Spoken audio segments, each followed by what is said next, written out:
I shoot birds. I shoot landscapes. I shoot wildlife. I was having a discussion with some other photographers recently, and I made the suggestion that it would be interesting to make a selection of 25 images that define who we are as a photographer. I decided to give it a shot and see where it led. Making the selection was both easy and difficult, but I expected that. What I didn't expect was what this taught me about myself. Years ago, I fell in love with the wildlife refuges of California's Central Valley. These are areas much less traveled than a place like Yosemite, and while their beauty isn't as epic, they are in their way beautiful places. I've been working in my photography to show this beauty and explain the value of these areas and why they're important to the birds and animals that depend on them. I find most senior portraits of birds and animals to be pretty boring. Instead, I want to show them in the places that they live, doing the activities that they do. And sometimes I can't tell if what I shot is a bird shot or a landscape, which is this. When you sit down and watch birds and animals, you see fascinating details in their lives. Here is a long-billed curlew with a tiny crab, flipping it around to make it easier to swallow. This is a Wilson snipe, a bird that is almost legendarily hard to see in the field because they blend into things so well. Sometimes you get lucky, and this one was on the shoreline feeding, but when it noticed me, it stopped behind some bushes watching, evidently hoping I wouldn't see it.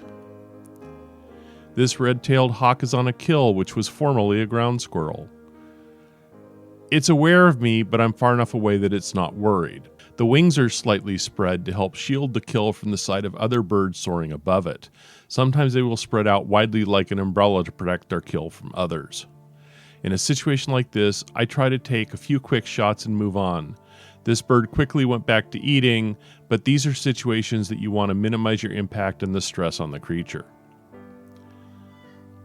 Sometimes you take a shot that is technically perfect but totally wrong, and sometimes those failures can be wonderful.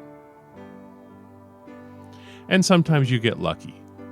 This immature eagle was on a telephone pole ahead of me on the road.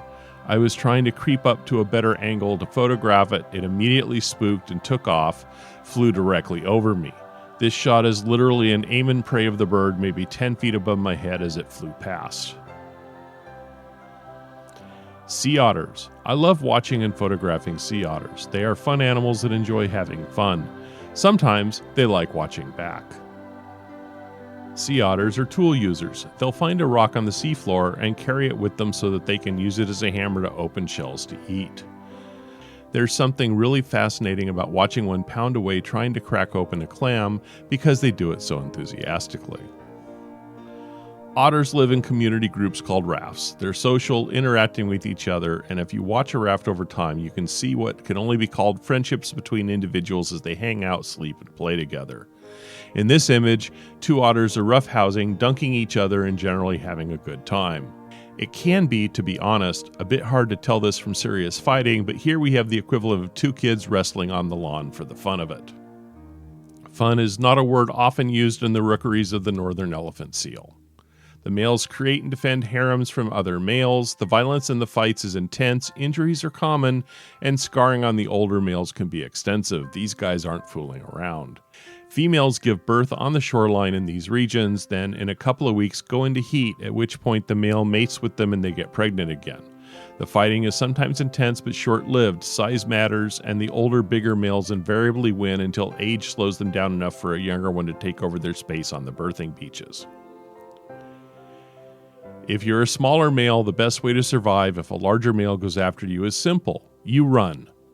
About 50 feet will usually do because on land, these large behemoths can't travel far before needing to stop and rest. What's amazing watching this, though, is how fast they can travel for short distances. You definitely don't want to be down on that beach.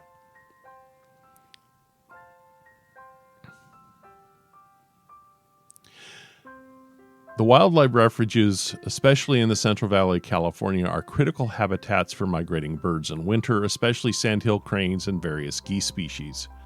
I find wildlife refuges have their own quiet beauty that I've tried to bring out in my photography at those locations. It's important to note that they are not wilderness areas, but intentionally crafted to mimic the natural habitat that's been lost to these birds to agriculture and our human population growth. I've been struggling to find ways to express the kind of views you get when you visit a wildlife refuge in winter. How do you show someone 40,000 snow geese in an image in a way that really gives them a sense of what it's like watching these huge flocks? And how do you do that when they all spring into the air loudly calling and circling? I don't think I've really succeeded yet, but panoramas like this seem to be a good start. These are not snow geese, these are Ross's geese. You can tell that from the smaller head and the shorter beak. They're also smaller than snow geese, but size is tough to tell in the field without an easy comparison. These birds exist in smaller numbers than the snow goose, but Merced National Wildlife Refuge, my favorite refuge to visit in the winter, is one of the refuges that usually has nice flocks of the Ross's geese staying. For most visitors to these refuges, though, the sandhill crane is the star of the show. They're large birds with a slow and graceful flying style and a fascinating and complex call that can be heard far away. Sandhill cranes mate for life, and they pair off during the winter before flying north together to the place where they'll mate, lay eggs, and raise their young. When the younger birds start pairing off, the male will find a female they're attracted to, and to get her attention, he'll dance. And if you ever get a chance to watch cranes dance, it's mesmerizing. You can see the joy in their faces as they hop and flutter and leap around their hopeful partner. And then she'll make her choice and the new pair will go off to gain the weight they need to survive the trip north and start raising chicks together. As the day moves into evening and the lights start to fail, the birds that have been out among the fields foraging return to the night roosting area. Cranes will sleep overnight in larger groups in shallow water because that makes it difficult for predators to sneak up on them. The 90 minutes around sunset can have thousands and tens of thousands of birds streaming into the refuges to settle in for a good night's sleep. And visiting a place like Isenberg Crane Refuge near Galton, California is a moving experience. What draws you to a place? What makes it beautiful? The answer is different for each of us. And while I love places like Yellowstone and Yosemite, I keep finding myself attracted to the smaller, less popular spots. When you start looking, it's surprising how many of these spots there are. This is Sweet Springs Nature Preserve on the Morro Bay Estuary, and it's where I fell in love with birdwatching many years ago. It's a place I visit often when I'm in the area because I know, even during the busiest times of summer, that I'll be able to get away from the noise and bustle into a pool of quiet and serene beauty. The Morro Bay area has been an important area for me for the last decade. It's been a refuge in times of stress. It has allowed me to practice and study my birding and photography, and has introduced me to a number of fascinating and fun people.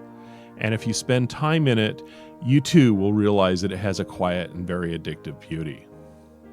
As I worked on selecting and describing these images, I realized this was a lot more than a collection of my 25 best images.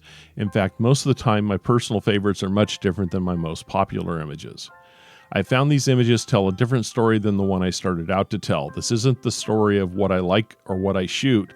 It's about who I am and why I pull out the camera and press the shutter. The images are not as important as the story you find within them.